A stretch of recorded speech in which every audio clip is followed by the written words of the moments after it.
ہم سے ابو بکر بن ابی شیبہ نے حدیث بیان کی، کہا ہم سے وکیع نے حدیث بیان کی، انہوں نے شعبہ سے، انہوں نے حکم سے،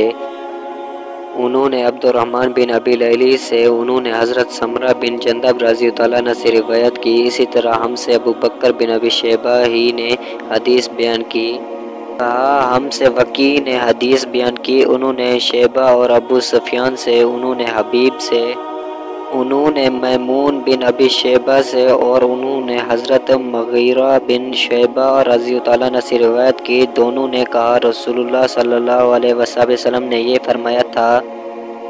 ابو بکر بن ابی شیبہ نیز محمد بن مسنہ اور بن بشار نے کہا ہم سے محمد بن جعفر غندر نے شعبہ سے حدیث بیان کی، انہوں نے منصور سے، انہوں نے ربیع بن حراش سے روایت کی کہ انہوں نے حضرت علی رضی اللہ عنہ سے سنا، جب وہ خطبہ دے رہے تھے، کہا رسول اللہ صلی اللہ علیہ وسلم نے فرمایا مجھ پر جھوٹ نہ بولو، بلا شبہ جس نے مجھ پر جھوٹ بولا وہ جہنم میں داخل ہوگا۔